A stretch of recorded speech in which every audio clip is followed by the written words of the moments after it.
Hello everyone, welcome back to my channel. তো কেমন আছো তোমরা? আশা করছি সকলে ভীষণ ভীষণ ভালো আছো আর সুস্থ আছো, আর আমিও কিন্তু ভালোই আছি। তো এখানে দেখতেই পাচ্ছ রান্না বান্না নিয়ে আবারও চলে এলাম তোমাদের সাথে নতুন একটা ব্লগ নিয়ে। তো আজকে কি কি রান্না করছি চলো সেটা দেখাই, আর কি কি রান্না হচ্ছে কি কারণে সেটা অবশ্যই জানাবো। তো এখানে দেখতেই পাচ্ছ ডিম হবে আর পনির, ফার্স্টে দেখিয়ে দিলাম পনিরও হবে। তো ডিম কষা, পনির, আর সঙ্গে হবে বেগুন ভাজি, তার মধ্যে আছে আবার আলুর ডাল। তো আলুর ডালটা তোমরা অনেকেই জানো, হয়তো আবার অনেকেই জানো না, তবে এই ডালটা কিন্তু শুধু আলু দিয়েই করা হয়। যখন করবে সেটা অবশ্যই তোমাদের শেয়ার করব। তো এখানে দেখো একে একে আমি সমস্ত ডিমগুলোকে ভাজা করে রেখে দিয়েছি। আর সবার প্রথমেই আজকে কিন্তু ডিম কারিটাই করা হয়েছে। আর এখানে একটু জাস্ট একটু ফোড়ন দিলাম, আর সমস্ত মশলাগুলো আমি একবারেই পিষে রেখে দিয়েছিলাম, এক্সট্রা করে কোনো আর পেঁয়াজ দিইনি। আর এটা করব শাহি পনির, তার জন্য কিন্তু এখানে আমি মশলাটাকে একটু ভিজিয়ে রেখে দিয়েছি। ডিমটা কষানো হয়ে গেলেই, মানে ডিমটা হয়ে গেলে আমি সেই রান্নাটাও করব।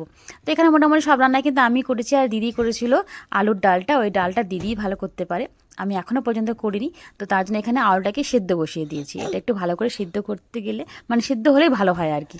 আর এখানে দেখো মশলাটা কিন্তু কষা আমার হয়ে গেছে একদম কমপ্লিট, তেলও ছেড়ে দিয়েছে।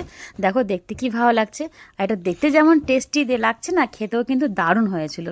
আর ডিমগুলোকে না এইভাবে কাটলে পরে হয় কি, ভাজার পরে সুন্দর একটা ফাঁক ফাঁক হয়ে যায়, তো দেখতে ভালো লাগে বেশ। তো সেই জন্য আমি যখনই ডিম কষা করি এইভাবেই ডিমের মধ্যে কাটিংটা করি আর কি। আর চাটনিও হবে, সেটা আর বলা হয়নি। তো যাই হোক, পাশে টমেটো দেখে মনে পড়লো আমার যে চাটনি করা বাকি আছে। তো এই যে দেখো এখানে চাটনির ফোড়নটা দিয়ে দিলাম। আর চাটনিটা সিম্পলভাবেই করা হচ্ছে, আমসত্ত্ব দিব এর মধ্যে অল্প করে, আর দেবো অল্প করে তেঁতুল। তবে এর মধ্যে কিন্তু এবার টমেটো দিয়েছি, যেহেতু অল্প করেই ছিল আমসত্ত্ব আর তেঁতুলটা, তার জন্য একটু বাড়ানোর জন্য দিয়ে দিয়েছিলাম টমেটো। তো টমেটোটাকে ভালো করে এখানে কষানো হচ্ছে। আর এই কালারটা, এত সুন্দর কালারটা কিন্তু এসেছে, আমি চিনি দিয়ে দিয়েছিলাম, মানে যখন টমেটো দিয়েছিলাম তখন কিন্তু বেশি করে চিনি দিয়ে দিয়েছিলাম, তাতে চিনিটা হচ্ছে কি ক্যারামেল হয়ে গিয়ে একটা সুন্দর কালার চলে এসেছে। তারপরে আমি এই যে তেঁতুলের আর আমসত্ত্ব যে জলটা রেডি রাখছিলাম সেটা দিয়েছি। কেননা যদি আমি প্রথমেই দিয়ে দিতাম জলটা, তাহলে কিন্তু এত সুন্দর কালারটা আসতো না। আর এটা হবে ফ্রুট চাটনি, এর মধ্যে কিন্তু বেদানা দেওয়া হবে, আপেলও দেওয়া হবে। তো চাটনি এখন একটু ফুটবে, কারণ অল্প করে খেজুর দিয়েছি, তো খেজুরটাকে নরম করার জন্য চাটনিটাকে অমনি রেখে দিলাম। আর এখন আমি অন্য কাজটা করে নিচ্ছি। তো যাই হোক, এতক্ষণ তো বলাই হচ্ছে না যে কিসের জন্য এত কিছু রান্নাবান্না হচ্ছে। আসলে আজকে বাড়িতে আসবে মাসি আর দাদা। তোমরা অনেকেই যারা আমার ভিডিও আগে দেখেছো তারা তো জানোই যে আমাদের বাড়িতে কিন্তু মাসি আর দাদা মাঝে মধ্যে এরকম আসে, তো খাওয়া দাওয়া টাওয়া দাওয়া করায়, বেশ ভালো লাগে। আমরাও গেছিলাম কিছুদিন আগেই। তো সেই ব্লগটা অবশ্য তোমাদের সাথে শেয়ার করা হয়েও গেছে। তো আজকে মাসিরা এসেছে, তো তার জন্য কিন্তু এই সমস্ত রান্নাবান্না চলছে আজকে। আর এই দেখো বলেছিলাম যে ফ্রুট চাটনি করব, তার জন্য কিন্তু দেখো এখানে মা বেদানাটা আর আপেলটাকে সুন্দর করে কেটে আমাকে দিচ্ছে। সবাই মিলে কাজ না করলে তো কাজ আগায় না, আমরা চেষ্টা করছিলাম মানে মাসিরা আসার আগেই সমস্ত রান্নাবান্না দিনই করে নিই। তো এখানে দেখো এখানে আমি পনিরগুলো একে একে ভেজে নিচ্ছিলাম। আর এই পনিরটা কিন্তু নতুন খেলাম এবার, টপ পনির, মালাই পনির। এটা খেতে কিন্তু বেশ ভালোই ছিল, সফট। আর অনেককেই দেখছি পনির কিন্তু ভাজার পরে গরম জলে দিয়ে দেয় নরমের জন্য, তবে আমি কিন্তু কোনো সময় নরম গরমের মানে গরম জলে দিই না। তারপরেও কিন্তু পনিরটা বেশ ভালোই নরম থাকে, খারাপ হয় না। আর একদম নরম হয়ে গেলে কি হয়, পনিরটা মানে গা ছেড়ে দেয় আর কি। সেজন্য আমি পনিরটাকে হালকা করে ভেজে নিয়েছি, আর একবার রান্নার মধ্যে দেবো সেই সাথে সাথে। আর এখানে দেখো অল্প করে বেরেস্তা দেবো। আর এই পনিরের তরকারির মধ্যে না, মানে শাহি যে পনিরটা করব এর মধ্যে বেরেস্তা দিলে পরে ভালো লাগে খেতে।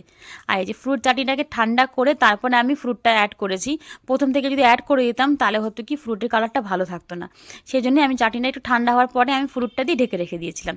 আর এই দেখো বেরেস্তাটার মধ্যে একটুখানি চিনি দিয়েছিলাম বলে বেরেস্তাটা কিন্তু খুব সুন্দর ভাজা হয়েছে, একদম ক্রিস্পি হয়েছে পুরোটাই।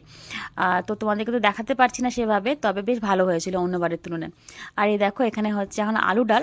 তো এই আলু ডালটা কিন্তু খেতে দারুণ হয়, মানে শুধু যদি এটাই থাকে আর সঙ্গে আর কোনো কিছুর প্রয়োজন পড়ে না, সিম্পলভাবে করা। এটা আলু সিদ্ধ করেই, আর এর মধ্যে অনেক রকম মশলা পড়ে, যেমন পেঁয়াজ, টমেটো, রসুন, এগুলো কিন্তু মাছ দিতেই হবে, আর ধনেপাতা, এগুলো ছাড়া কিন্তু হবে না এই রান্নাটা। তো এখানে দেখো মোটামুটি এদিকটাতে সমস্ত কিছু রান্না হয়েই গেছে, আর ভাতটা একদম গরম গরমই করা হবে। আর এখানে এখন বেগুনগুলো ভাজা করে নিচ্ছি। তো বেগুনগুলোকে সুন্দর করে ভাজা করে নেবো, কারণ ডালের সাথে বেগুনটা থাকলে ভালো লাগবে খেতে। তো এখানে দেখো একে একে বেগুনগুলো ভাজা করে নিচ্ছি। আর এরপরে কিন্তু পনিরটা এখনও বাকি আছে। তো পনির বাকি আছে, তারপরে ভাতও বাকি আছে, সেটাও করব। তবে চালটাকে আমি ভিজে রেখে দিয়েছিলাম আগের থেকেই।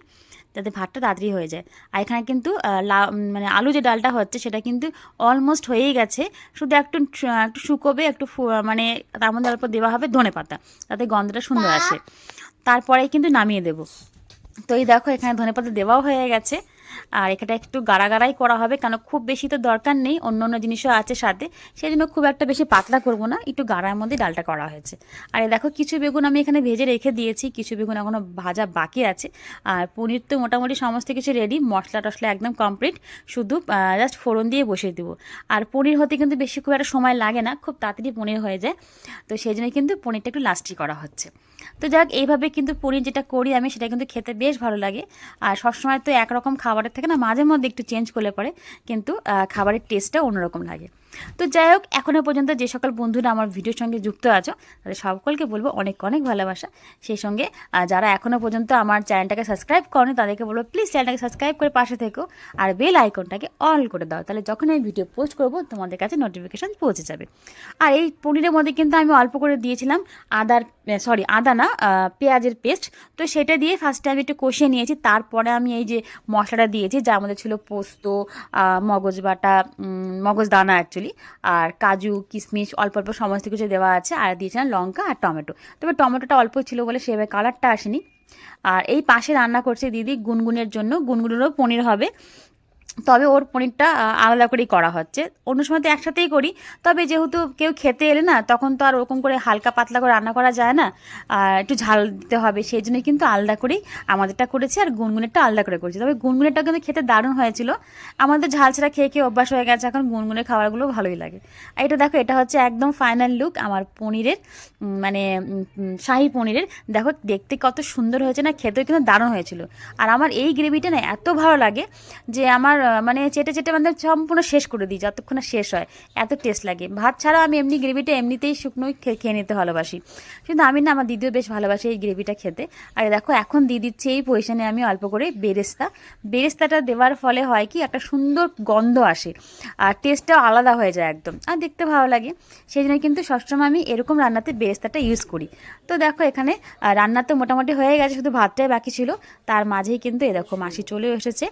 আর তোমরা তো অনেকে জানো যারা আমার সাথে আছো আর কি, মাসির তো একটু পায়ের সমস্যা আছে, হাঁটতে অসুবিধা হয়, সেই জন্যই কিন্তু এই যে সিঁড়ি দিয়ে আস্তে আস্তে এভাবে উঠছে।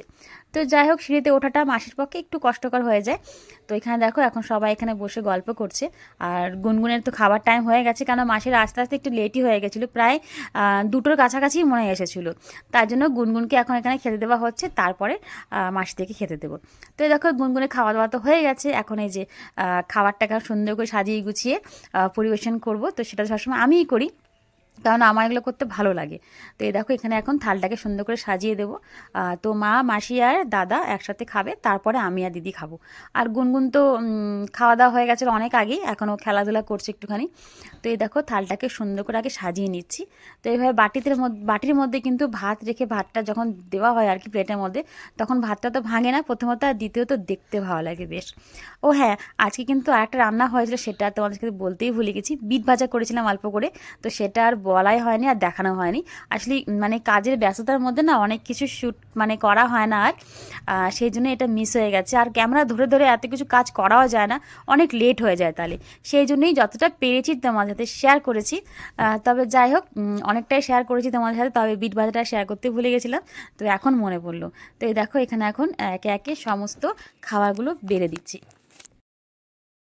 আর প্রত্যেকটা রান্নাই কিন্তু খেতে দারুণ হয়েছিল, এটা আমি বলছি না, এটা যারা খাওয়া দাওয়া করেছে তারপরে তারা ফিডব্যাকটা এটাই দিয়েছে যে খুব টেস্ট হয়েছে খাবারগুলো। তো দেখো এখানে খাবারগুলো দেখে তোমরা বুঝতেই পারছো সত্যি সত্যি খেতে খুব ভালো হয়েছিল। এখানে এখন খাওয়া দাওয়া মাসিরা করে নেবে, তারপরেই আমি আর দিদি খেতে বসবো। আর তাছাড়া সকালের খাবারটা খেতেও আমাদের অনেকটা দেরি হয়ে গেছিলো, সেই জন্য সেভাবে কতটা খিদেও ছিল না।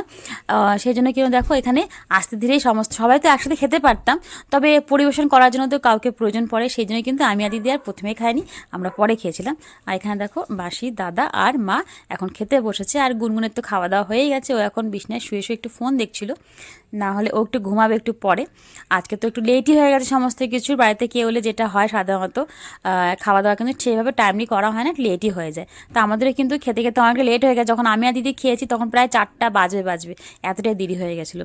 তো এই দেখো এখানে আমি দিদিও নিয়ে নিয়েছি, আর আমরাও কিন্তু এরকম সাজিয়ে গুছিয়ে খেয়েছি, কেন তোমরা অনেকেই জানো আমি কিন্তু এভাবে সাজিয়ে গুছিয়ে খেতে দিতেও ভালোবাসি আর খেতেও ভালোবাসি। তো নিজেরা খাওয়া বলে কি এইভাবে খাবো না তা না, নিজেরাও কিন্তু একটু সাজিয়ে গুছিয়েই খাবো আমরা। তো এখানে আমি আর দিদি খাচ্ছি, আর এদিকে দেখো পাশে গল্প চলছে সবার, আর গুনগুন দুষ্টুমি করছে। তো যাই হোক, আজকে আমাদের ব্লগ ভিডিওটা আমি এখানে রাখছি। তো ছোটোর মধ্যে যে একটা ব্লগ ভিডিও বানালাম, তো কেমন লাগলো অবশ্যই তোমাদের একটা মতামত করে জানিও। তো সবাই ভালো থেকো, সুস্থ থেকো, তোমাদের সাথে আরও অনেক গল্প হবে, অনেক কথা হবে, তবে আজকে আর নয়, অন্য কোনো ব্লগ ভিডিওতে। তো আজকের মতন এখানে রাখছি।